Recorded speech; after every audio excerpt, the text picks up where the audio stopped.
Hey, I'm Alex Radcliffe from Board Game Co. I'm Devon. And I'm Meg. And we are continuing our top 100 games of all time. This time, we are jumping forward with 50 to 41. We're in the top half. The better half. The top Ooh. 50. I think, yes, mathematically and subject-wise in terms of ranking, I think we're in the better half. I think that's how it works. I think that's how it works. To quote the Dice Tower. I liked all the previous 50 more. Never mind. Did you guys rank it? Based on the way you order your list, I guess so. Anyways, we're going to go ahead and dive into this. As usual, if you missed all of these, they're all in a playlist. You can check them all out. Our top 50 is all there. Or you can just skip this video and wait for the top 10, because those are the only games that matter. Really, the top 20, I think, are. Top 10 is not enough. Top 20 are Top really... 30 is I'd say solid. at least top 40. Top 40. Top 40. Skip this video, wait for the next one, and watch the next 4 from there. Those are going to be the best 4 in the series. This one's kind of just a warm-up. But we will dive into this. What were the other 5? Other 5 what? Were those not Videos. warm-ups? More warm-ups. So Banter. many warm-ups. It was just banter. Anyways, we're going to have timestamps to all the particular games. You can check those out as you want to wander through the video. And with that, Devon, you want to start us off? Sure. My 50 is from a publisher who I adore. Wait, a publisher you adore. Just 1 second. This is going to be... J'adore. They're in Seattle. I don't know who's in Seattle. I don't know where they are. This is That's where Mosaic Vindication. They're in Seattle? Orange I Devils in think- Seattle? Or maybe Portland. I think they're in Seattle. I just don't know. They're in The Washington. Pacific Northwest? I think, yeah, they're in Washington. I'm almost certain they're in Seattle. Maybe I'm wrong, but they're in the Pacific Northwest. Anyways, you know what? Real quick, I'm just gonna Google. this is why it's a We're warm-up. warming up. Where's Nebula? Because we're spending time Googling the location of the publisher of the game that is yet to be named. We're heating up so that later we're on fire. Da, da, da, da, da, da, da, da, da. How, do you want to do your game while I look up where Orange Nebula is? No, it's cool. It's Okay. cool. This Okay. is great. Meg, do you want to do your top 50? Your 50? Not really, but I will. My number 50. No. You asked me. I said I will. Okay, go for it. Mine got all moved You're so around mean, and Alex. written, so it's kind of difficult. My number 50 is one that was mentioned in the previous video. It is Mosaic. Ooh. Yes. Good. So Crossover. We got another crossover. Just a double crossover. Mosaic jumped up a little bit higher for me than Alex. But yeah, very enjoyable. I have a good time with it. I enjoy like the puzzle of, again, like when you produce things and stuff like that, and building up your resources. When I played, I almost always go for money. Money is worth 2 money is any one resource, and there are these tax and tariff cards that you can start doing to just keep paying more into money. And every time that strategy has worked for me. There was one time you paid like 90 money for like a pyramid. For a wonder. You're like, I'm just going to pay 90 money. How much does it cost? You're like 17 wheat, 12 stone. It's Were actually you there when implies. we played at my house? I definitely was once. At my house? Yeah, and I built like 4 of the wonders. I cash just every time. kept bankrolling them. It felt really good. You think it feels like cool to pay for a car with money? Wait till you pay for a pyramid with money. Yeah, It's much yeah, cooler. a Sphinx. Like, it's going to be 0% down, 0% APR. We're just going to give you $1 million. Yep. Take my gold. Take my goal. But yeah, no, I agree with you on the money strategy. I've tried different strategies in that game. I like the ideas because you get lots of ideas. I like the tax and tariffs because you can get some solid chunks of coins if you really build up those tracks. Honestly, every single strategy is compelling in different ways. I've done the population strategy is one of my favorites because when you load up the population, everything you produce is based on population plus your other production, which means population is wild for production, not for spending. They all have different all the different ways of capitalizing on them, but yeah. Money works. Yeah, it's a good time. It's okay, Evan. You got time. I'm going to do my top 5. Find it. My number 50 is a game that Devon loves. Loves. I don't even know if you played Portland, Oregon. It seems reasonable. So not Pacific Seattle. Northwest. I said either Portland or Seattle. That's not I said exactly I what you said. thought You actually said either Seattle or Portland. And you said Seattle, and then I looked at you and said, really? And you're like, or Portland. It's a different conversation than Portland or Seattle. You're so mean. I am. You're right. Anyways, my number 50 is Root. A game that Devon loves at 4 players only, or doesn't even love barely. Tolerates. Are you wondering if it's on your list now? Oh my gosh, more manual massaging. Uh-oh. Keep going. Root. keep going. We've had a few uh-oh moments as we realize games that weren't on our respective lists. But Root from Leader Games is really, really good at what it does. It's an asymmetric area control game, which you're trying to have different factions, each with their own way of winning, and the way everything intertwines just works really, really well. I do have complaints around the game. I have aspects of the game as far as why I don't rank it higher because I think it's amazing. I think it's incredible. I have certain complaints that, we've talked player count. I've talked the aspect of how sometimes you feel like you're playing to your role specifically and you feel like you have a homework assignment a little bit more than the complete freedom you have in other control games.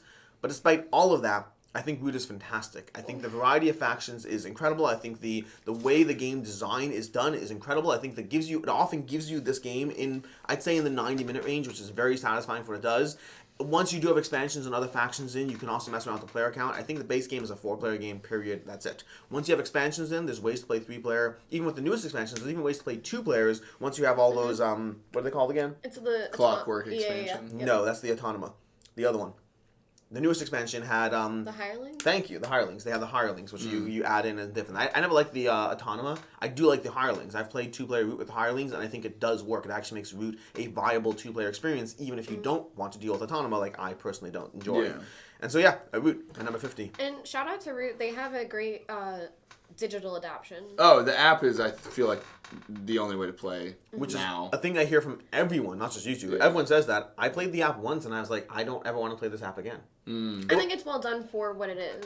I lack the visual understanding of what's happening on the table at all times. Like, I would prefer to play in person, but I think it does have a great adaptation. I realized when you were talking that I hate bumped Root off your top of my top. Yeah, when I said Devon likes Root, I knew what I was talking about.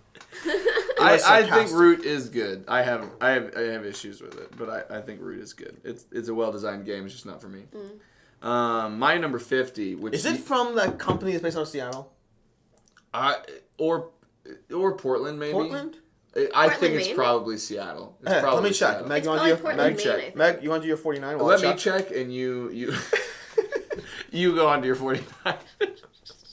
It's Vindication. So Vindication, I played for the first time with you.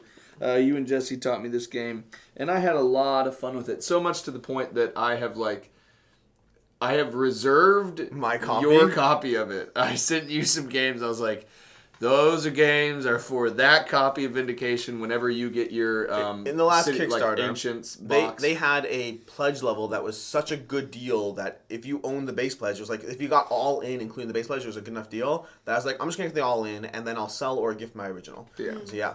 So I have pledged for that. I didn't feel the need. I had already backed I'd already purchased Unsettled, and I was like, I don't need monetarily to jump in on that all in level. I was like, but I really want to experience this again and again, just to see how much I really do enjoy it, because I had a really, really fun time with the first play. It's very interesting to me. I was talking about this with, trying to think, I was actually talking about, I think, Dwellings of Eldervale and Vindication. And because I feel like Dwellings of Eldervale is a Euro game that is like constrained by Ameritrash mechanic, or Ameritrash like mechanisms. Mm-hmm. But I feel like Vindication is like an Ameritrash game that is like hidden under the guise of like some Euro elements to it. Mm-hmm. Or maybe it's a Euro game hidden under Ameritrash. Yes. Yeah. So it's the same thing to me as Dwellings of Eldervale. Like the cube pushing. I think Dwellings is Ameritrash under Euro. So I think you just swap them, unless you have a different opinion. Whatever sounds more intelligent to you, that's what I said. So Vindication was interesting to me because I feel like with a different theme and with some other different stylings, it's a game that I maybe wouldn't be drawn to. Yeah. But I think that the Orange Nebula team does such a good job of crafting like a really compelling reason to sit down at the table. Like I recently played Unsettled and had an absolute blast with it, and Vindication was one that I was like, oh man, this is really, really good. And you were like, well, Devon, this is like just the base level. If you play within the expansions, it gets even better. And I was like, oh. It's like, well, if I like this just at the outset, I'm really going to, I think, and to be clear, that's even just the base game has expansion modules kind of inside. It's not like even necessary to go full on expansion. Yeah. Gotcha. Even halvesy expansion. Even halvesies, yes. Was that the one that I like surprised? Yes. Did I win? Yes. Yeah. Yes. I really enjoyed it. I'm very aware of the game you're talking about. Alex thought he was crushing it, but I had the secret goals, and I won by 1 point, I think. Something right? like that. It's like 1 or 2 points. Yeah. You played with Travis, right? Yeah. That was Travis, yeah. Nice. Yeah. It was fun. It was a really good time. I did enjoy it. It was. I liked it a lot. It's one that I'd want to play more. Well, we'll have the opportunity after this. Actually, fun fact, Unsettled might be after this. But, anyways, that's Tonight? Tonight. Listen, we can talk. Tonight. We're not young anymore. It really We're is. not. It really is like it's so instinctual for you to do the falsetto. Just jump into that. That was a little less falsetto. Yeah, a little less. That's what I thought Yeah. too. I usually go full like we're not young. And we'll suffer around You realize we can go higher to the sun.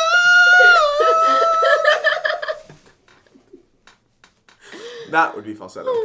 Yep. My number 49. You won. My number 49 is one that it's good that this one's still because 49 is a game I think I haven't played in a year. I want to say Wow. I played it once this year. When I got the base game back, when I got the Kickstarter, I played it once, but I needed to dive into it You more. got the Kickstarter back. They had a second edition, then they had a third edition. I love the second edition. The third edition came in. I got one play in the third edition, and I meant to play it a bunch more, and I just haven't tabled it a bunch more. Still haven't played with the expansions. It's a dungeon crawler. It's a dungeon crawler that is not that well known, but is well loved by those who know it. Massive Darkness. Machina Arcana. Machina Arcana. Machina Arcana is one. It's so good. It's one. It's just so good. I don't play. Intense response. Well, also, fun fact: you should play this Yeah. because it's very Cthulhu-esque in its Yeah. theme. Okay. But it's not like within the down Arkham for a dungeon mythos. crawler. Especially, Lovecraftian horror. it's Lovecraftian horror. Yeah. Yeah, it's all standee based, no miniatures. They haven't actually bothered doing miniatures yet. They're one of the companies I've said, nope, we don't see the need to, and maybe they will one day, maybe they won't. I don't know. They have a loyal following. They're like their last Kickstarter got like 8,000 backers, which is pretty solid. And they've done the third. It's one company that's done the same game 3 times. They had first edition, second edition, and third edition. Not like Zombicide, another one. They just keep updating it. They're like, we want to make it better. This is a love story to this game we designed. How do you feel the third edition does in terms of upgrade? Third edition, updating so it? first edition, second edition was a bigger change. Third edition to second edition had some small quality of life changes, some wording and cards and things like that. A better rule book, it had additional expansion in. Third edition was really more. First edition, second was big. First, second, not big, but Third was larger. polishing. Third is polishing, lots of polishing. But the kind of thing where you have people who are like, there are some people who don't love that because they feel they got stuck with a second edition that doesn't work for them as much. Yeah. Other people are like, no, I love this game. I like that it's constantly being iterated and Yeah. developed upon in a way that just makes it better, not different. If you played this game more often, do you think it would It would be higher. It would be higher, absolutely. Like this is one that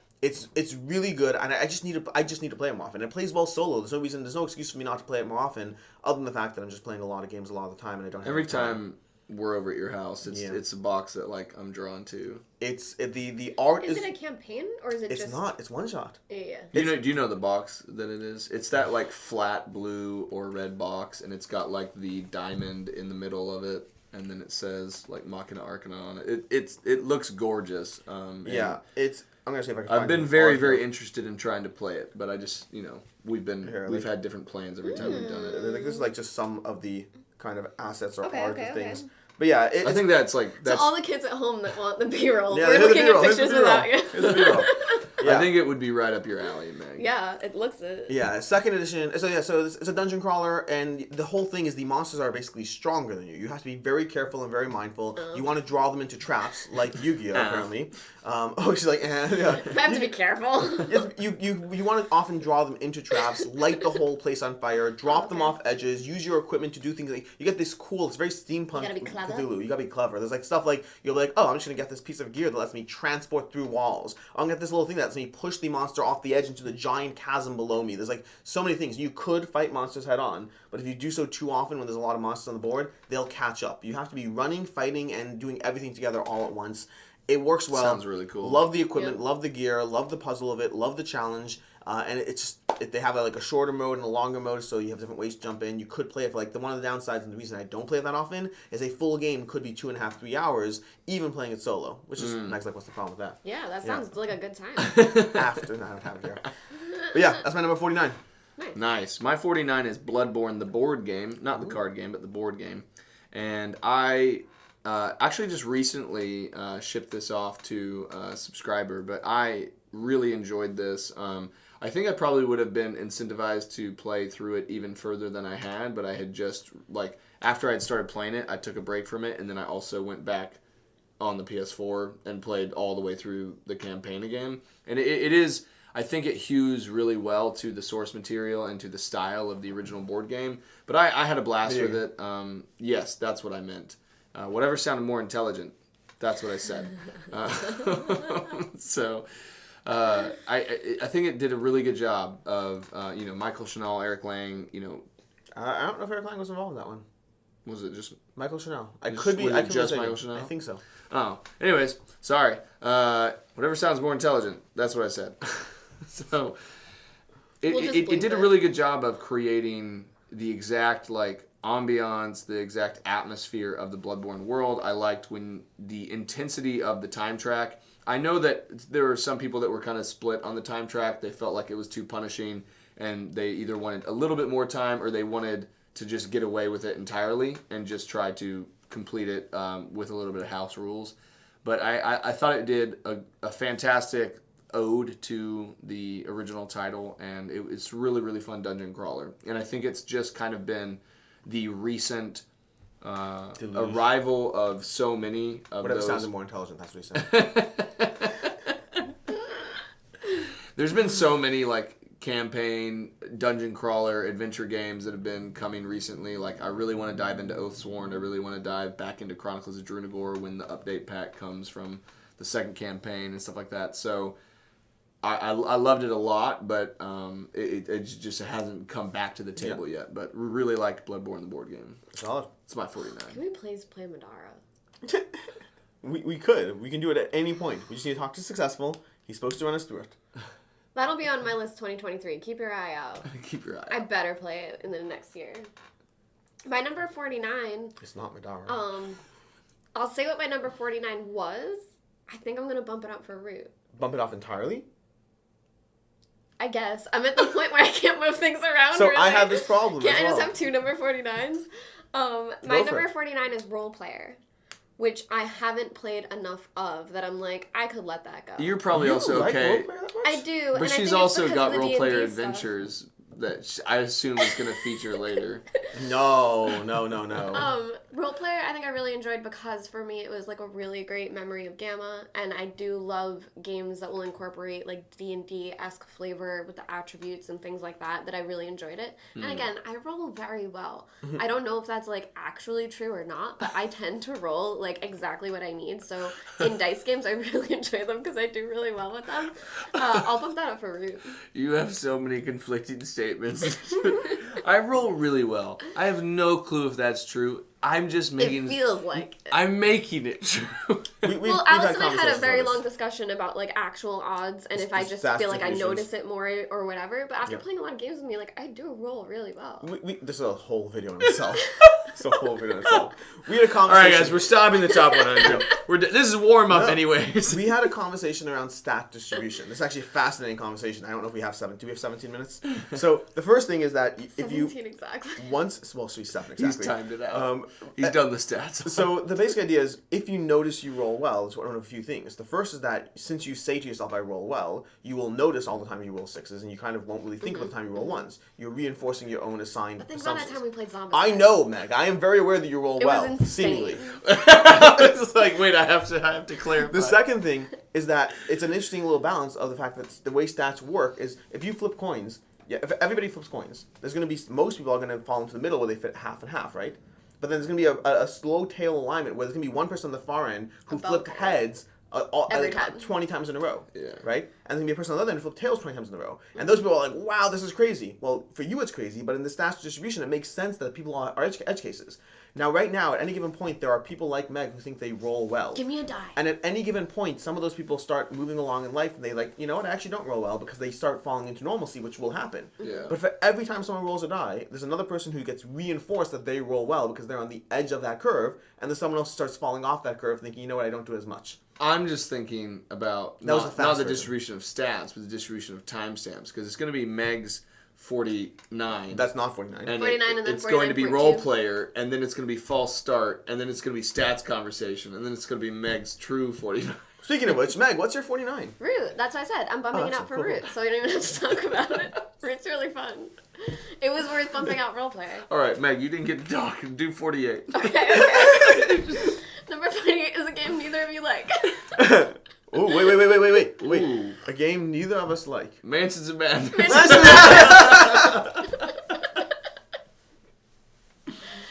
So that's all. So that's all. All right, Meg, 47. Check out our video on Board Game Co. about Play This, Not That. Play This Not That, Mansions of Madness versus Cthulhu Death May Die. Yeah. I think Mansions of Madness is a very lovely time. Something that I think I brought up in that video, and I'll reiterate here. You guys haven't played a ton of the scenarios, and I think through playing through some of them, especially the one that we did where it was a lot of asking questions and like investigating, it wasn't as engaging. Yeah. There's one Innsmouth one that is what hooked me. That it's very fun. Where I don't want to spoil anything, but it's a bit different of a mechanic where you're trying to do certain things and there's a puzzle of something's moving around the board and you're trying to stay away from it. So I think it's still a good time and worth checking out. Shout out to Fantasy Flight. I mean, I bought into that premise. Like, even Cthulhu Death May Die, which was in that video, the first scenario, I think, is the best scenario they have in the whole game. And there are some scenarios which, if they were the defining scenario, I don't know if I'd be as into it. I'd be more into Mansions of Madness, but I don't know if I'd be as into it. And the one I was talking about is the second one I played. So I played, like, the first one, and then after that played this one. It's the Innsmouth one, if anyone looks into it, but it was good. Nice. What's your 48? 48 for me, sir. I need to see where this office is located, but Air, Land, and Sea. Ooh. I think Air, Land, and Sea from Arcane Wonders is... I don't know if it's as much your type, but we should try it. Yeah, it's very I still want to. To me, it is one of the... It's a masterclass in design, I think. Like, it's absolutely fantastic. I think that anybody who wants to design games should be able to look at that game and see the amount of stuff that you can do in terms of a gaming experience with 18 cards. Yeah. Like, that's all it has. You deal out 6 to one person, 6 to another, and you have 6 in the deck.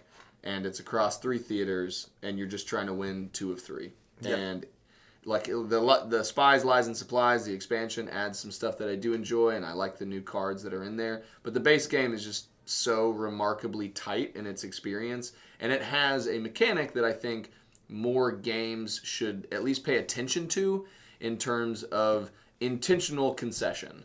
And when you think that you aren't going to win a game, if you've only played 1 or 2 or 3 or 4 cards, if you choose to concede, you give your opponent fewer points than if you go all the way to the end. And you know what recent game has that? That is not a game you would think of in a typical sense? I feel like you and I talked about this recently, but I can't think of it. Marvel Snap. Oh, I didn't know that. Have you played it? No. Oh, Marvel Snap has this aspect where as you go up, you could withdraw and you take less. The final round basically doubles its points. So you can walk around. It just helps your rankings overall, so it's different, but yeah. Yeah, no, that's good to know. I just think it's such a clever design choice, and also it helps people realize, like, the actual odds of strategy more, because people are so much like, no, I think I could do it. Like, I think I could do it. And there are times where it's just like, I'll play my opening card or my opening 2 cards, and I've got the mentality of the things I want to layer after that, and then something that they will do will undo the pathing or order of the cards I was going to do, which makes my hand incredibly less potent. And so it just makes it very aware to me, I can't win this. Unless I get very lucky that they drew horrible cards, just I don't think I have this. And the choice to say, hey, I realize I lose, then you can come back and win another round. And I think that that's so clever. So Air, Land, and Sea, if you have not played it, I think is a fantastic little card game. One of my favorite things about that game is I do tend to win it. I do tend to win it more. That's not the point. That's not the point. But not that. I do tend to win it more. But the favorite thing about it is not that I tend to win it more. Is that I would say more often than not with the people I play against, I will walk away winning the game, but having lost more matches. Yeah. Because I almost always fold pretty quickly if it's not happening. Yeah. I'm like, okay, great, 1 card, 2 cards. Okay, you play. Oh, yeah. Okay, cool. I'm fold. You get 2 points. And then they'll sit there and going straight to the end. They'll be like, I can do this. I'm like, you can't. Thank you for the 6 points. Yeah. So like, I'll win 2 rounds or maybe 3 rounds, and they'll win like 5 rounds, and I still win the game because I'm folding early and just moving on with my life. Yeah. And they're like, I can do this. I can do this. Yeah. You can't. But yeah. you can't. But it's Optimism brought to you by Alex. No, you can't. But I love that mechanic, and like you said, it forces you to actually think about not just going through to the last end, but can you actually win? It forces you to think, which makes you a better player. Yeah. My number 48 is, if I remember this here, I love 48. Forget this whole thing. Arcana again. Forget the thing I said about this being a warm up. We have Machina Arcana. We have. Saying we're getting. We're in the good titles. We are in the good titles already. The Loop by Dinosaur. Oh, I haven't played this one. What? No way. No way. Are you I'm gonna serious? look later. I'm just writing down. Oh, you forgot. You it. forgot You forgot it. it. I thought it was 48. Well, it's gonna be in a second. She's like, I got rid of Role Player Adventure. Okay. Fun fact for either way. So 48. 48 Such a good one. is I love it. And I didn't expect to love it. For me, Pandasaur's games, they make a lot of good games. And historically, I found for the most part that their games don't stay in my collection. I play them, I enjoy them, some stay longer than others. That Time You Killed Me, played through the whole thing, still got rid of it. Yeah. Most of their games, I find that they are very, very good, and I do not keep them. The Loop is easily my favorite Pandasaur's title, and it's not just my favorite Pandasaur's title, it's just really, really good. It's a cooperative... Mind? So I don't know if I was the mind originally. First of all, yes. Second of all, I don't know if the mind. yes. First of all, yes. I don't know if the mind was originally Pandasaurus. Was it? Yeah. Or it was? It was. It's just the old logo. Okay, fine. So then, more than the mind, yes. But the Loop is a cooperative experience in which you basically have these little cubes dropping down a tower. So it's very Pandemic-esque in its style. It replaced Pandemic for me in terms of the gameplay spot as my collection. But the whole puzzle is you have these little characters and you're just manipulating time as you wander around different areas trying to hold back the flood. The way the system works, though, and the abilities they give you and the cards you have and the way you can create these time loops to, like, restart your cards and go through it, but you have to constantly keep paying more and more each time you start a time loop. The entire thing feels like a navigational puzzle where you're like, here's the 17 things I'm trying to be mindful of, and how do I use my cards? If you like games like Vindication, I think it has that feel. It has that puzzle to it. If you like Unsettled, it has an unsettled feel to it. That's I'm pretty sure I put Unsettled or Vindication in my, if you like this, I recommend those kind of section. Pandasaurus based in Seattle? Check that. They actually might be. No. But it's really, really solid. Also, it's scenario based. So, like, you have the base game, then you have different modules you can throw in that change the rules that you're trying to engage with. They also have difficulty scaling. It should be higher, honestly. It's just that good. But we'll see. Maybe it'll Wow. I haven't heard you talk about this before. This is like... Really? No, I've never heard him talk about the It's one of my surprise hits of 20. It's not a 2022 title, is it? I don't think it is. No. But it's one of It's my... one of your surprise hits of the year. It's one of I my think it was surprises of late the year. 2021. Yeah. That's annoying. I kind of wish I had put it on my 22 list. It's also like a remake, I think, or something. Is it? Interesting. Yeah. I believe. I think it is a English translation Yes. of a like French game or something. Because I think they changed the Fozilla, his name. I think it's yes, different. I think it is a localization Yeah. or translation of a European title, I believe. I'm not positive. It might even be on my list. I have to go through It's a this. 2020 title. Holy hell. There you Not go. even 2021. I was late to this party. I think it I'm was not sure if I think it they'll was a make it very in. late 2020. I think it was like maybe November, December Yeah. 2020. I got it in 2021. But the thing that I really enjoy about it, because I'm not sure if it'll make it into my list, I'm someone that I love to plan my turns multiple turns ahead. I will have like 3 turns ahead that I know what I'm doing, and if something changes, I can kind of adjust. The Loop, you cannot really plan your turns ahead, especially with how much everything's changed and things like that, but it does it in a way that I enjoy it. And there aren't many games that I can't plan ahead my turns and I enjoy it, and with the Loop I really do. I finally realized why it takes so long in games with you two.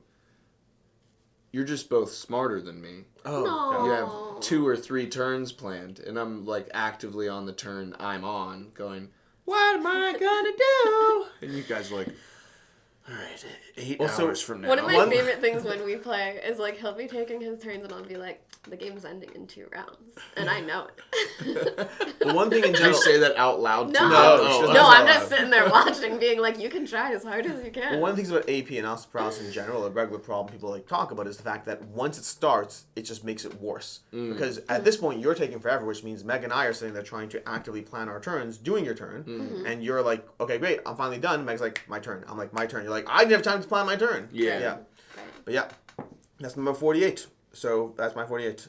I think, Devon, I believe we're up to you. Or wait, Meg, maybe for your 48? Did we do all the 48s? What's your 48? Yeah, what's your Mansions 48? Madness. Yes, we did. I started. All right, what's your 47, Alex? My 47 is a game that reminds me that the Loop actually should not be higher. It's exactly what it should be. Carson City. Carson City is delightful. Carson City is a worker placement game which has a degree of fighting over the worker placement. It's one of the actually lower rated games. I think I did a video once of like top 10 like underrated or whatever games. Carson City to me is one, like it's 7.2 on Boarding Geek. I adore it. I find that it's worker placement with these little cowboys, and you place these little cowboys in different areas to get plots of land, to lock in the plots of land, to gather the buildings, Are they to go cowboy gambling. meeples? I believe they are. They even have mountain meeples. Okay. They have mountain meeples. They have a bunch of meeples. They have They have the What's mountain not a mountain meeples? meeple? for the mountains. Oh, mountain meeples. I thought you said mounted meeples. They do not have mounted meeples, no. The Great Wall from Awakened Realms has mounted meeples if you want those. But anyways, Carson City, it's worker placement, and you're fighting over. So what you can do is I can take my workers and go to your spot because I want to take the spot that you're taking. Because you place your workers, but then we all resolve later. If that happens, we're going to duel. And so at that point, we have a duel coming, and there's things you can do to lock in extra firepower. So you can say, earlier in the round, I'm going to go get that extra ammo so I can have a stronger duel. Is it hidden? It's it's all public, but you can lock into things in different order to try to like get the one up on people. But then if you do lose, one of the things about it that I do like is if you lose your worker placement, you don't actually lose it. You just have your meeple back for next round, so you'll have an extra meeple next round. So you do lose out that you're not doing the thing this round, but you don't like heavily lose out. So it gives you that that fighting push and pull of the worker placement that's competitive over the spots you're going to, while also not being so punishing that it's annoying. And ton of variabilities. Every round you're picking a character. There's so many different characters you have in the game. A lot of just fun things happening, and I really enjoy Carson City. Nice. Are they based in Carson City? I think they're actually based in Portland. Let me check it out. My 47 is a new game for me, like in terms of just a few months ago.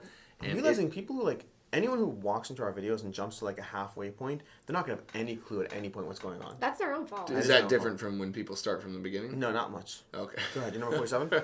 My number 47 is a game that I only played a few months ago, and it's definitely one that I feel like I would love to dive again and again and again into and really kind of explore a lot of stuff, and it's Godtear from Steamforged Games. And so it is one of those titles that I am instinctually nervous about because it's one of the things that like it's a it's like a miniatures board game version of like Warhammer or Magic the Gathering, where it's designed to invest in a lot of it. So it could like have bloat in terms of, this new wave of factions have come out, like especially if you want to play it competitively, because I do think a competitive environment around Godtear has built up, not necessarily a massive one, but I think there is like a competitive scene for like Godtear in terms of like the community that loves it. And have you either of you two played it? I own it. I want to play it.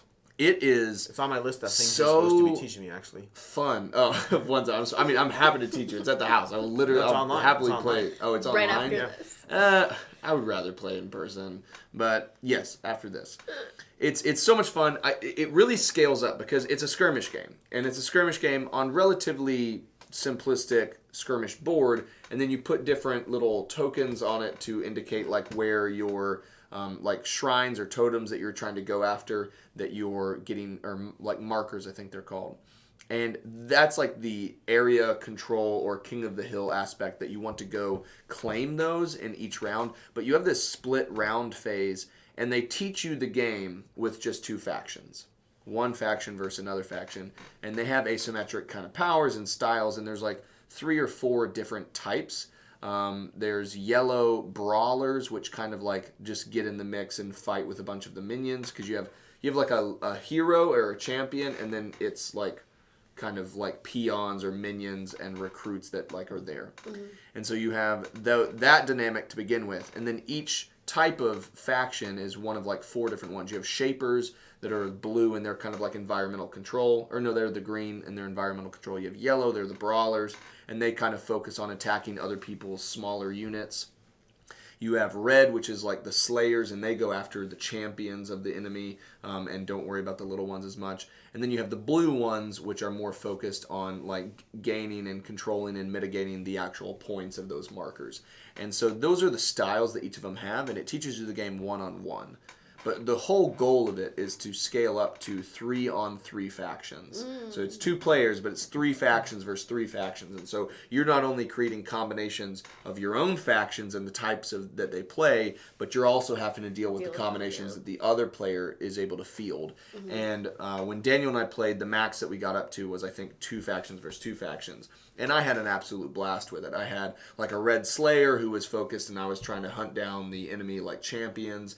And then I had a blue skeleton. His name is Mournblade. And it was like I could essentially remote grab markers from a distance. And so we would send all of our forces into like brawl around one marker. And then I would like send Mournblade off to the side and have him pull one of the markers from the edge to like guarantee points for myself, and then still contest for the points where the larger group was. And so it was so cool just to see the combinations of my characters. And then I was like, oh man, this is the kind of game where you could just like really hone in and you like almost create like your from like Pokemon Magic Day, like create your deck of like these are my 3 factions that I always field, and like I know makes me really want to play. It's so much more fun than I expected, and it's also so light in terms of like the actual understanding, because the strategy is all in figuring out how you want to use your faction. The overall gameplay is really approachable. How long did it take to play? I mean, it took us a while because we were like learning for the very first time. But I mean, you could play a game in an hour. You know, and there's also different scenarios, and so you can have ones where the map is built out a little bit differently, and you're putting like the markers down. Like it surprised me a lot, and I was like, dude, it's one of those games where it's like I reviewed it, and they were like, the main box, and then you have like 4 other faction boxes, and I was like, I hope I don't like this, so that I don't. And then I was like, how do I get more? And I was like, this is a problem. So Godtear really surprised me. That's awesome. Number 47. My number 47 is Mythic Mischief. And I need to play it more. I'm pretty upset that I haven't played more of it. That's reasonable. Yeah. I really enjoyed it. I think it's a very fun puzzle. It's all good. Oh, he's going to go grab Mythic Mischief. Keep going. Keep going. I was so confused. I thought there was an animal. I was like, what's happening? I heard sounds. You said you wanted to play it. I just figured we could just... Oh, are we going to play this right now? Mythic Mischief. I really enjoy the puzzle of how things are moving around, but more than that, the factions and their abilities. That's why I want to play more of it, because I haven't gotten to try enough of them. This is the Headmaster It's Pledge. a good time. Just gonna take the... You just want to keep it. So the Headmaster Pledge, the thing that I like about this is it comes with enough to where you can do like the Blitz play. Mm-hmm. Yeah. And you haven't played it, Blitz. No. Oh, I really want to do that at PAX, actually. I want to get Austin and like you, and then play it like 4-player. Blitz. Yeah. If we end up all going to the Tennessee game day. Yeah, it's really beautifully done. The minis are great. It's a fantastic puzzle. And the thing that I like, I've played it with you, and I've played it a few times at home, and it's always a very tight score that I also really enjoy that. I think it's a very fun puzzle. Yeah, I like it a lot. It's a good time. It's so hot in here now. 72 was too hot. Hey, we can go change that anytime you want. My number 46. Oh, it's still good. These are good games. Okay, fine. I take it back. 47? I did 47. 47 to me was Carson City. Oh, okay. And I take it back. This entire list is not a warm-up. This is just good games at this point. We're into the good games. My 46 is Concordia, which I know neither of you have played. And I want to play it with anyone. The 2 of you will do just fine as well. What about... after this? Yeah. Exactly. Concordia is... That was actually a sleeper hit, Concordia. Concordia is from Matt Gertz, the designer of, well, a bunch of games, including Antique Duellum, including Imperial, a bunch of other games. But anyways, Concordia is the one that was... Age of Steam? Is that what? No. Is that the Imperial that you mean? No, not that one. No. Okay. It's just Imperial. Imperial, not Imperial? Imperial. I think it's called Imperial. Imperial 2030 and Imperial. Both 2 different titles. Yeah. But anyways, they're from the publisher out of Seattle. So Matt Gertz is... Concordia was a sleeper hit. It was a game that did well, but then didn't really like take off completely. And then for some reason, like a few years later, it's just like caught people's attention. There we go. Caught people's attention as far... Both of yours... Those are much better than mine. There I am. Okay, cool. Concordia managed to catch people's attentions later, and it's a Euro game in which you're constantly trying to build out your production. And basically, the way I put it is like, imagine if Catan had like so much more going for it as far as the actual gameplay. But you have your basic resources, you're trying to produce them, you're trying to go through this engine of, figuring out when to produce, when to continue building out more, moving around your people around the board. You have a ship, you have a person, you're moving them around the board to create more connections. You're trying to build more people, you're trying to clear space in your warehouses, you're trying to get all these things just going. It's just all about building an engine and maximizing that engine. But it's such a clean Euro design, very well done. If you like what Catan is doing and you want something that's next level, Concordia is definitely there. Check it out. Nice. I haven't played it, but I want to. 46 for me is a dive into the world of darkness with Vampire the Masquerade Vendetta, which is from Horrible Guild. Horrible Guild is one of my kind of like go-to favorite publishers. I really like a lot of the stuff that they do. And Vendetta is a area control card game that can play really well at some like higher player counts, and it plays really quickly in like 45-ish minutes. and you play asymmetric clans. There's like 7 or 8 different clans within there, and they're all very thematically and strategy-wise diverse in the style that they do. And I don't really know anyone that talks about this game, but I really enjoy it, and it's absolutely gorgeous. Like, I have the deluxe version of the game, and it's so nice, and it's so vicious. I don't have you two haven't played it before, have you? Like, it's No. It's not so I took a breath because I wasn't I'm sure not if you were talking talking about about chapters. the RPG. Oh, sorry. I'm talking about Vendetta. Chapters is from Flyo's games. I'm talking about Vendetta, which is from Horrible Guild. Oh, it is. Oh, it's right. in the Vampire the Masquerade universe. So that's the only confusing thing about Vampire the Masquerade like properties is because everyone, I think, license-wise, has to say Vampire : the Masquerade, and the actual name of the game is what comes after the hyphen. Right. So this is Vendetta, which is a card game, area control, really tight playing, plays in under an hour. And Chapters is the big one that's coming later. Gotcha. It's like how Marvel does it, where there's like Marvel United, Marvel Champions. Marvel Evolutions, Evolvement. Revolutions, Reflections. Yeah. That's an inside joke. You don't even know. She set it up so perfectly. You'll watch a video. You'll be older then. When I'm older. Yes. You're number 46. My number 46 is an oldie but a goodie. This is very old. It's Krosmaster Arena. Ooh. What? I have never even heard of this. Krosmaster Arena? Krosmaster? The Krosmaster Arena? KROS? Oh my gosh. I literally never even heard of this. Yeah. find Krosmaster some Arena, pictures. I don't even know if it's still in production anymore. I don't You believe can it still is. grab it on Amazon, I know that. But it's a game that, it's a box game, skirmish game, but then there were blind boxes where you could get different figures and things like that. And you're basically building your army based off of points. So you have a point system, and all of the different characters have points that you could have like 5 units, you could have 3 B-roll. units. Pre-painted miniatures. Yeah, they're beautiful minis. They're very like anime style. And it's based on a French anime on Netflix that's called Wakfu. Also a fantastic show. Definitely go watch it. It's a good time. Because I don't know if you can find You're the making game up anymore. word. Crossmaster with a KROS. Wakfu? It's based on Wakfu. It's so good. Do you want me to pull up pictures of Wakfu? Yes. Okay, I've actually done that before. Go ahead, keep going. It's a great game. I really enjoy it. There are different things with like blocking and line of sight and standing on boxes and gold that you're picking up. B-roll. There are some that have like little, gosh, I can't remember what the name of the little Crates? animals are called. I don't know. I don't remember Az that much. is one of them. The Tofus? Tofus. There are some that have like little creatures that you can manipulate around the board and send them around. There are some that have vampires that have bats and things like that.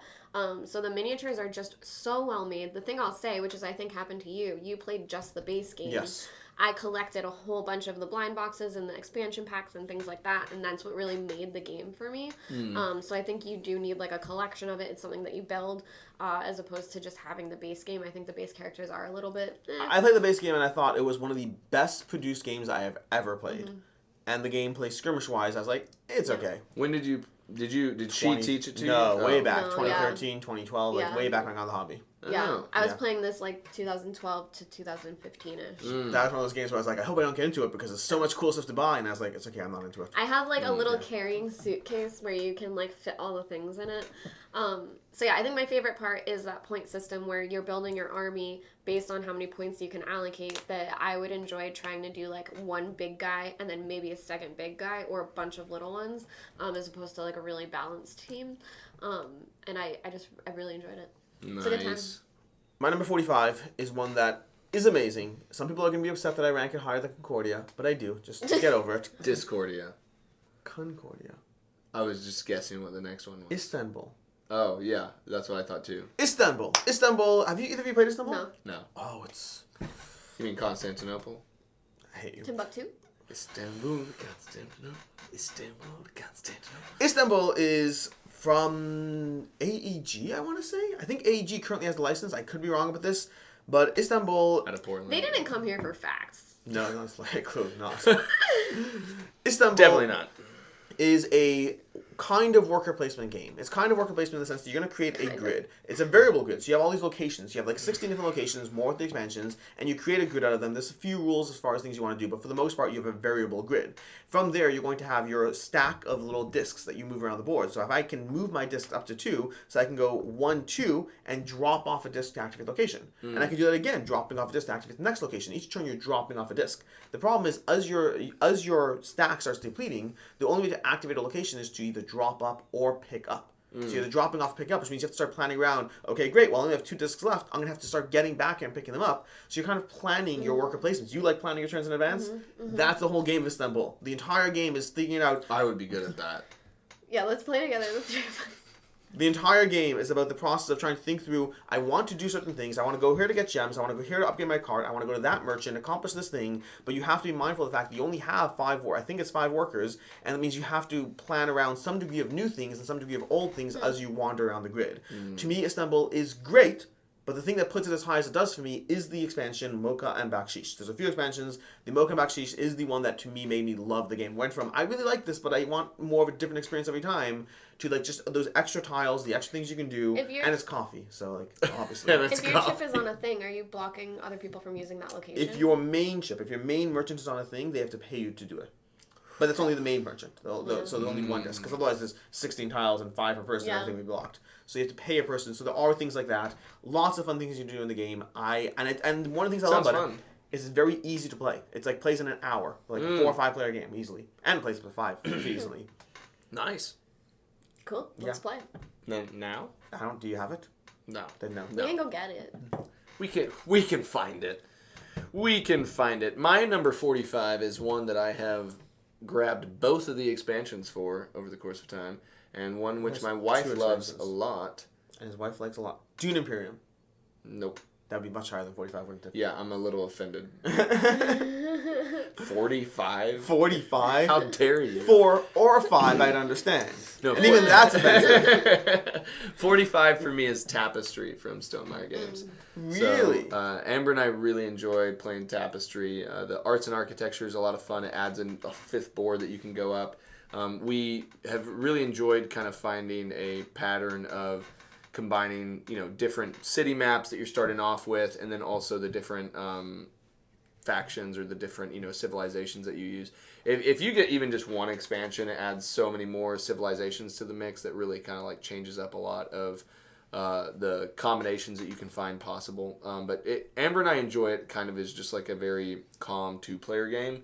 I'm happy to play it at 3 and 4. It just extends the play by quite a bit. Yeah. But at 2-player, we just it's not the map is reduced in size. The board switches for 2 and 3 and 4 and 5, and so we just enjoy kind of like silo off ourselves and explore how high we can be efficient in terms of that. Because really, at 2-player, the only ways in which you're going to be competing with each other is for getting to those landmarks first, and then also if you decide to do anything of the area control towards each other. So it does happen a little bit, but it's like minor enough that it doesn't feel like really aggressive play, and it just is kind of nice to go up with that engine.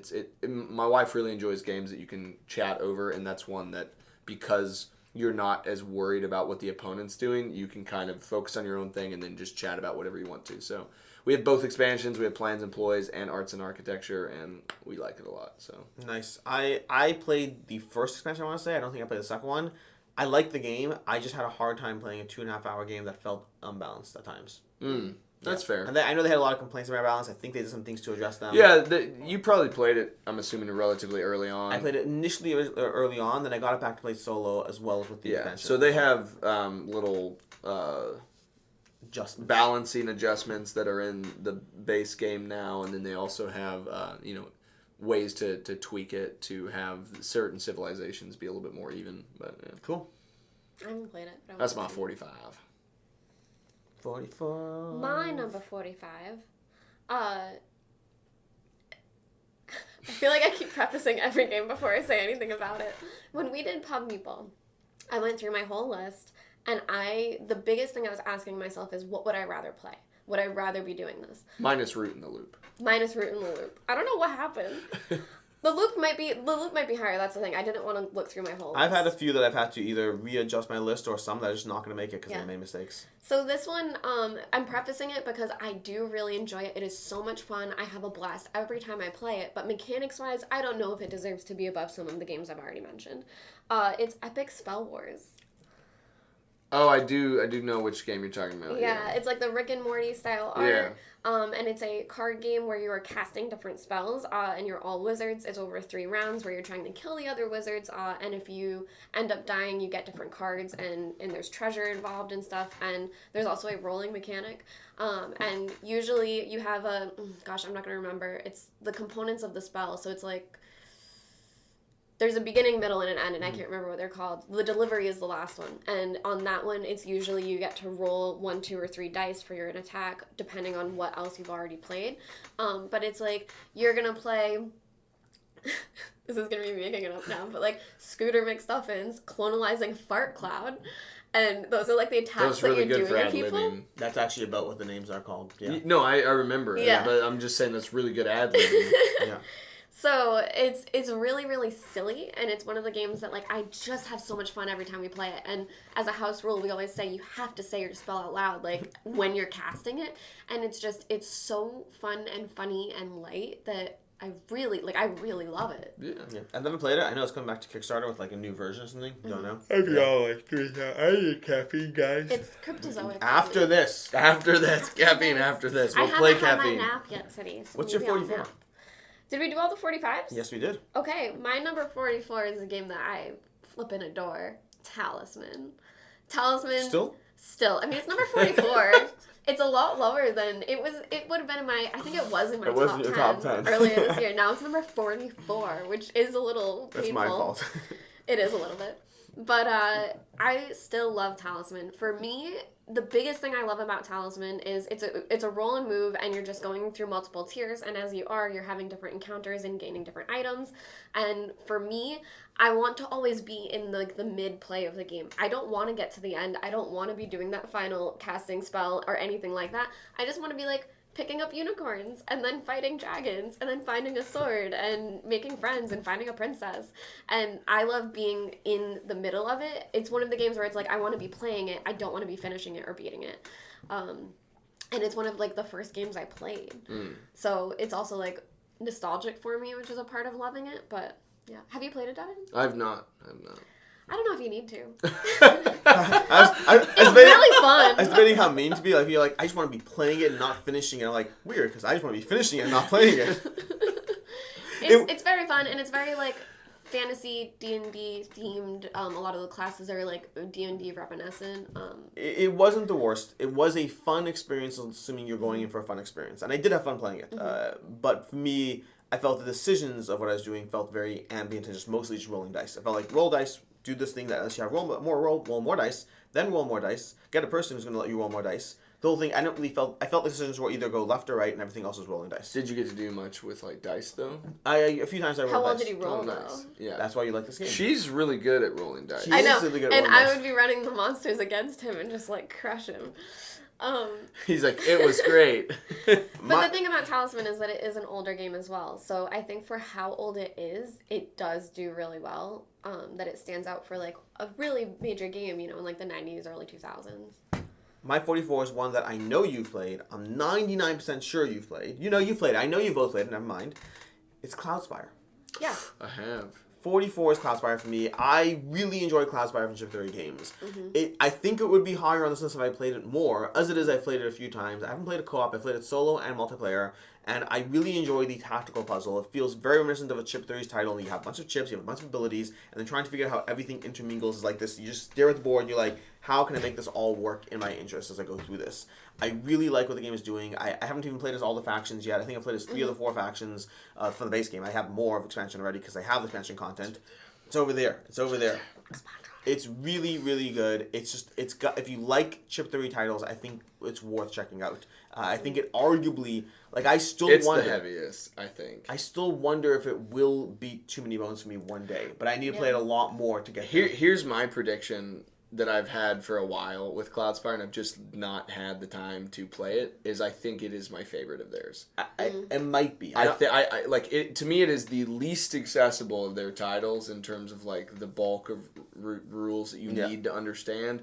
It doesn't have something like Undertow or other titles to try and like guide you in or anything, and it's so dense. But I really do think that it's probably. I think it's my favorite that they've done. I just haven't played enough to like confirm that. Yeah, I don't know if I'm willing to say. Do you think it would beat? Do you think it could beat Too Many Bones? I think it could. That's the thing. So I think the only line you and I have is I wouldn't say I think it will be my favorite. I think it can be my favorite. I think it has the potential, but I'm not like if I had to guess odds, I'd say there's like a 25% chance that it ends up beating Too Many Bones. Yeah. But like none of the others in their catalog have a chance of beating Too Many Bones to me. Yeah, I agree with that. You're 44? My 44 is another title that I love playing with my wife. And so it's another one that Amber and I really, really enjoy. Is it Dune Imperium? It's not Dune Imperium. It's not Dune Imperium. It is one that actually is scheduled to have, let me see if I can do the math, like 4 more expansions to it. It is based off of letters. The expansions. From Whitechapel. No, so the expansions are based off of different letters in the alphabet, and the game is Unfair.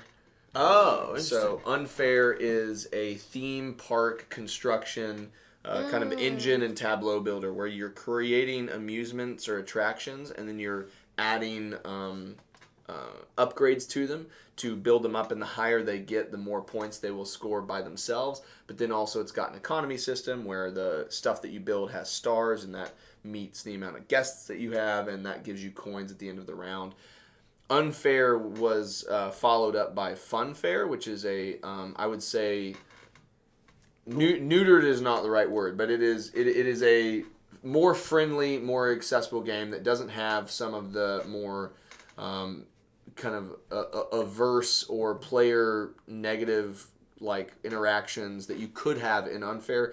I think a lot of people incorrectly ascribe or describe Unfair as a take that game. It's really like it has that element in it, but that's not really the core like point of it.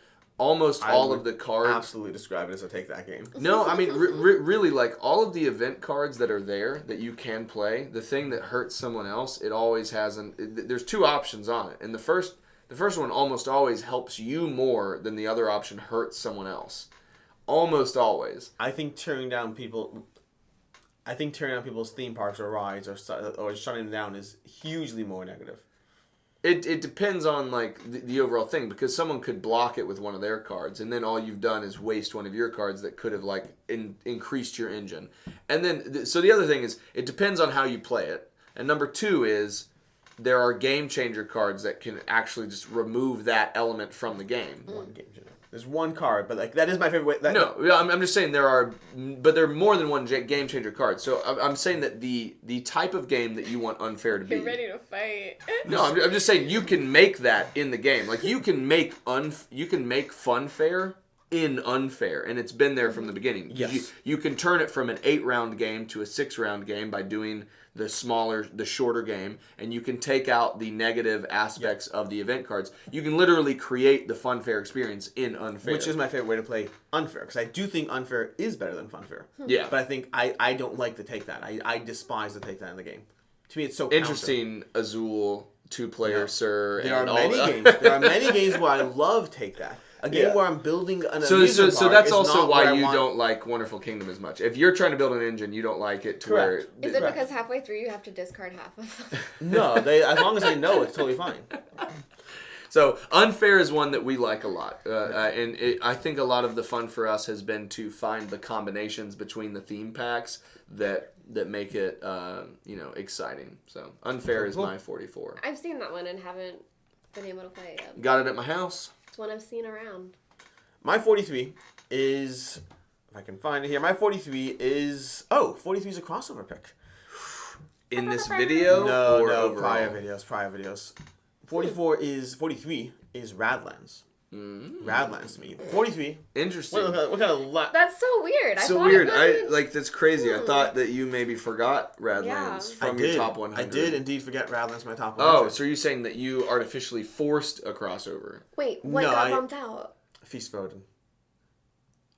You bumped out the other crossover that we were all gonna have. We were all gonna have Feast of Odin. I already did Feast for Odin. I already did too. Oh yeah, I bumped out that crossover. Hope you have Radlands on your list. 40. I don't think I do. You have time. I played it after we.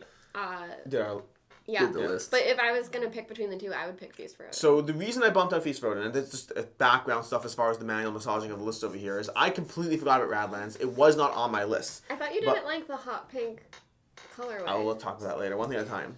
But Radlands for me it was on my it was just outside I was on or just on my top 100 last year. It was right there. I put it on, and for some reason it wasn't on my list this year. Feast for Odin is newly on my list, and so I was like, it's hard. Deserves it too. It does deserve it, but it's hard to push out things that have historically I have loved. Like Can you think of all the 30 or so games that we've already done in videos that you could have knocked out instead? It would have been better. You killed.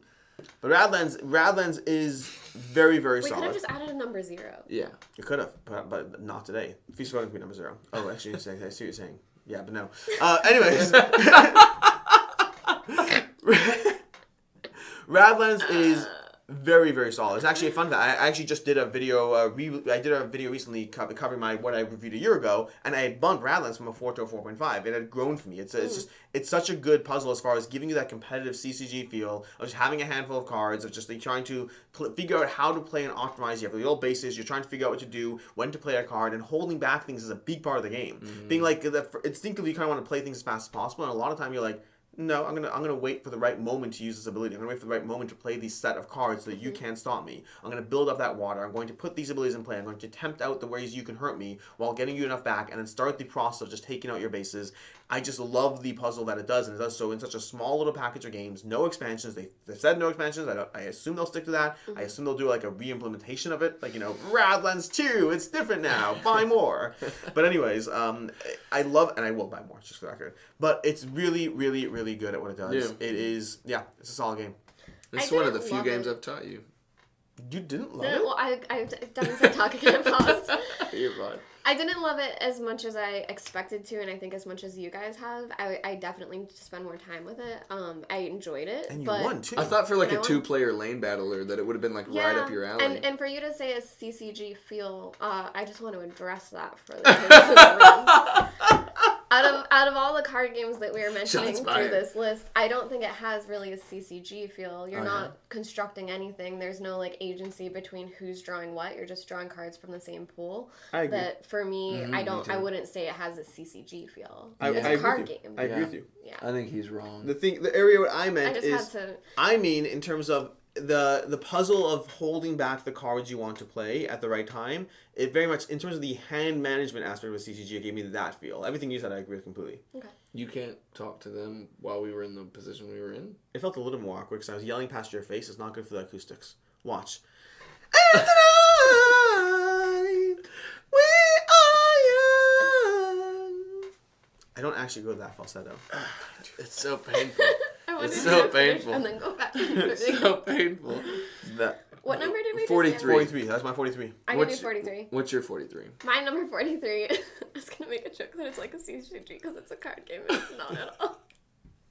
Yeah, Honestly, I lost like don't 3 do points of anything cred. that makes Honestly, him say. arguably, it's more of like a CCG than Radlands because there's drafting involved.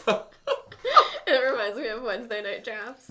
I love Wednesday night drafts. Actually, Right? was it Wednesday? I can't remember. Right? I did Magic. And then when you're building your decks, is it like, do I go for the card that's going to help me win the tournament so I can get more packs, or do I go for the thing that's like a higher card. Right, and I hate that. I can't pass this foil. It's my least favorite part about drafting. Yeah. Do you ever do this? No. You go to shop. You go to shop. God, You let's pay go do it now. You pay into a draft. You get some boosters, and then you're building your deck so you can actually compete. But then you get that like $60 card that doesn't help your deck at all. But you're building your deck. You keep the cards. You keep the cards So that like you get, you have this disincentive of, do I want to play well or do I want the $60 thing I If just it was found? a $60 card, you take it because you win like 3 packs at the end. And It's so that's stupid, but yeah. Anyways. Sushi Go Party. Hey. What? What? That's not on your list. Yes, it is. Not because it can't be on your list, but because of the setup that you just gave us. There's no way. It's more like a literally CCG the than 5-minute Radlands. qualification you just gave was for Sushi Go Party. Joke. Oh, it was a joke? Okay. Play it back. I said it was a joke when I started. She started with, I want to say it's like Just a a CCG. tease. But then she leaned into You it. talked about it so much I forgot about that. She started with that, and then she leaned into, she's like, actually, now The that I think drafting. about it, it has drafting, so it really is. And we're like, oh, we're buying into this. And then The we forgot. drafting in it is more like the drafting in Magic than I think the card play is in lack of deck construction in Radlands. Anyway, Sushi Go Party is a really fun time. It's drafting. Alex plays it with his kids, and I play it with adults. And Every explanation we've had that has been for this entry, I have no clue what's going on. I love it. I really love it. It's one of the fastest games that you can whip out really quickly and be able to draft and have fun with that aspect. And I do love drafting. I think it's a very fun thing to do, especially if you're playing like 3 to 4 player. One of the things I love to do is like if you're going for sashimi, you need 3 of them and you have 4 of them in your opening hand, then you can count and see who plays it. And if you play it first and then people start playing it, then you're like, well, I'm not going to go for that anymore. That I really love trying to track what I give and what people play. It's a great time. It's a good game. Yeah, I Reminds suggest me a Sushi lot Go of Magic Party, the Gathering. not Sushi Go. Yeah, it's basically Magic, but with sushi. Alrighty. My 43 is the first of 2 3-way on the list crossovers. Ooh. And my 43 is Cloudspire. Nice. And Why is it when you give me a high five, you're like, hey, when you give her a high five, you're like, I'm going to kill your hand. Right. It's the distance, for one. We got to go from further. I can kill the distance. Sorry. There we go. Was that better? That was good. If you hit too hard. I can't even deal with you right now. 43 is Cloudspire. I think it would go way higher if I had the chance to play it more. You can play it in the bathtub. I love chip theory games. I'm unbiased. Sorry. It's a good game. Cloudspire's a good game. Such a good game. Such a good game. All right. 42, go ahead. My 42 is the second of 2 on the list Sushi crossovers. Go Party? We still got more. 2. You got I'm just, No, I'm saying there might just be off more. of my list is Mythic Mischief. Oh. So I suck at this game. Takes me so long. This is probably one of the most... I had a game that I did on camera with me and West versus Jesse in a 3-player game. And it was probably the most AP I've ever been. I doubt that. Jesse was monologuing on camera for like 10 minutes while me and West just went... Gosh. Yeah. To be fair, it was like the second time I'd ever played the game. But it was just... Everything about that game I enjoy so much, and then I also just recognize that I'm so bad at it, but it does not dissuade me at all from wanting to play it. So that's my 42 is Mythic Mischief. It's a great game. Yeah. So if you think you're not great at it, Yeah. do you usually find that you score pretty closely?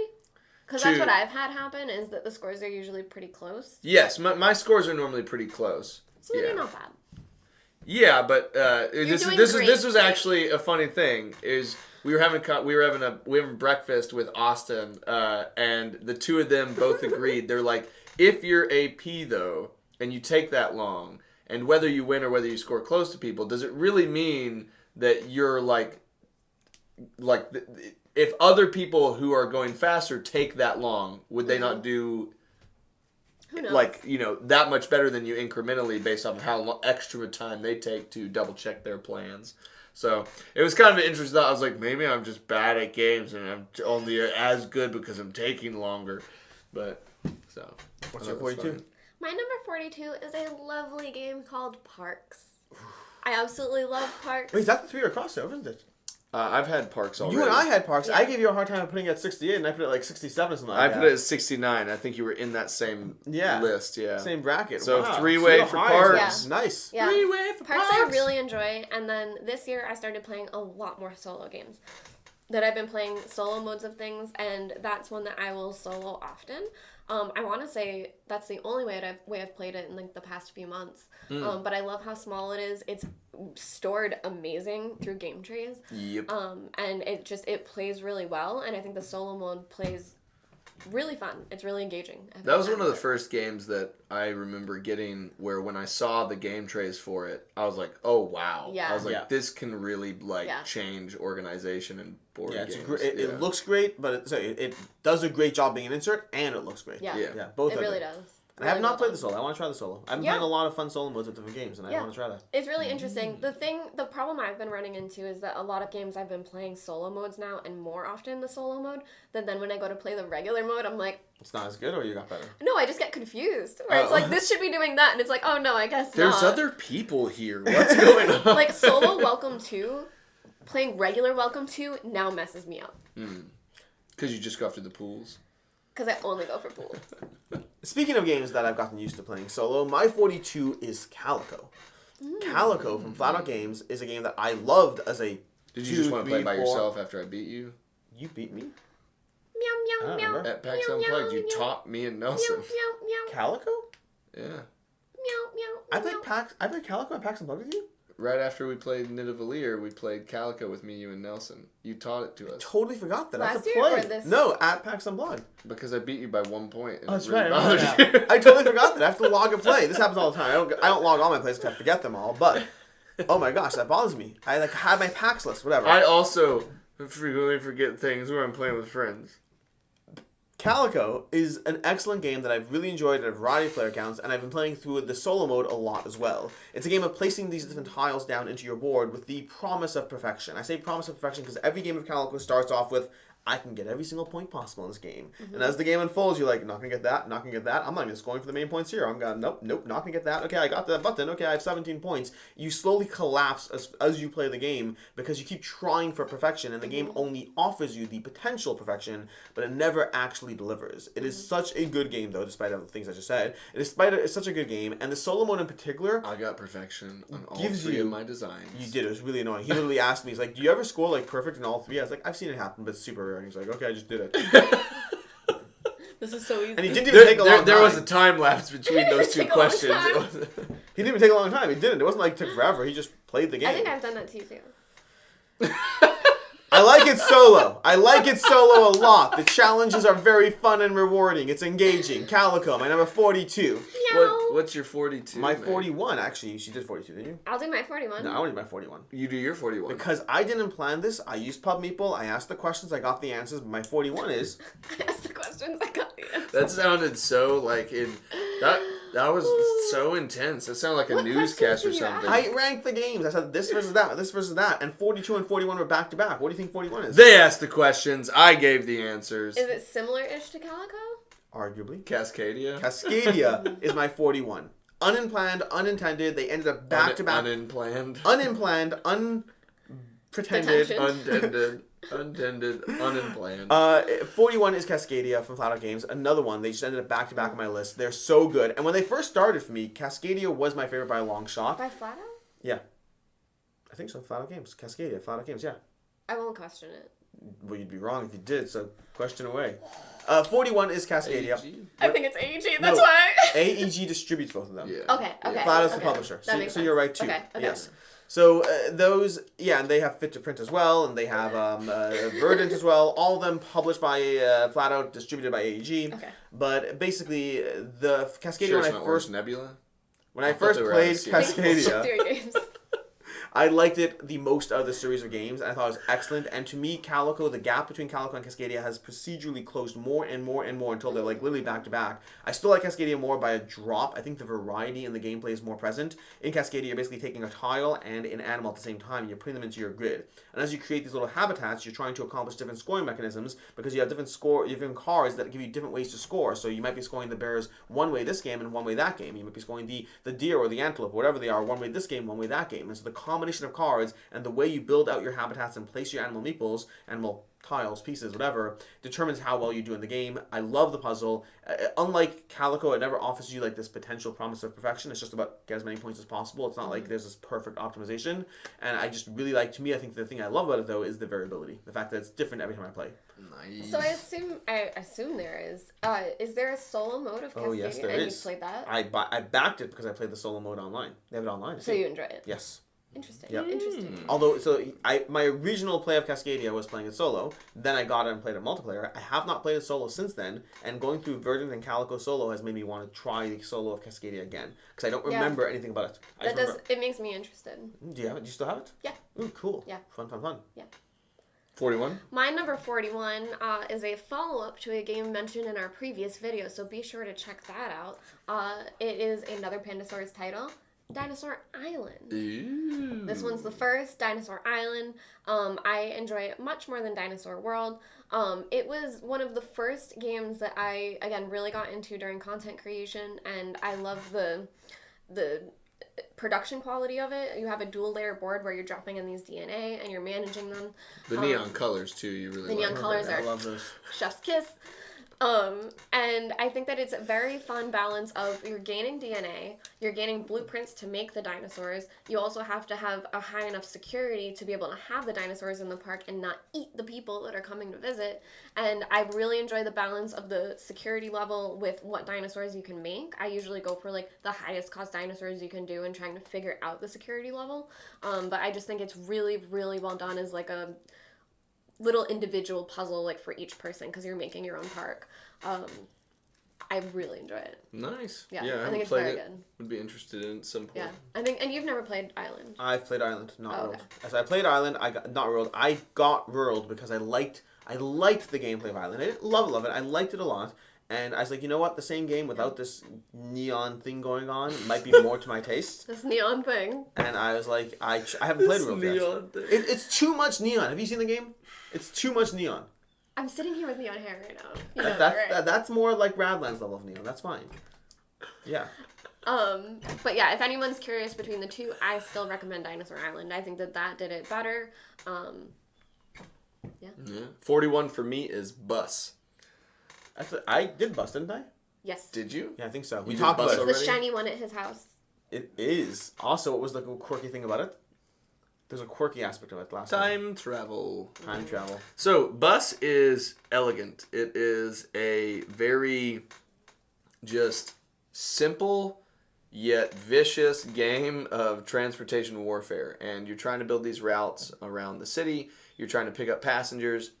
You're trying to take them from their house to work, from their work to the bar, from the bar to their home. In that order, over the course as the time progresses, you're trying to get more buses and build out your route further. And then also, every now and then, there's a hitch where someone activates time travel. And instead of them going from their work to the bar, they stay at work. And they just maintain their work life perpetually. No. But instead, there are also people who are at the bar and they stay at the bar. Yeah. Nice. And there's also people at home that stay in bed. They're dogs. So it's only 33% bad. So, you know. Okay, that's fair. It definitely is a... Hey, if you enjoy what you do for work, you never work a day in your life. You know what I'm saying? That's true. I work so much when you're here.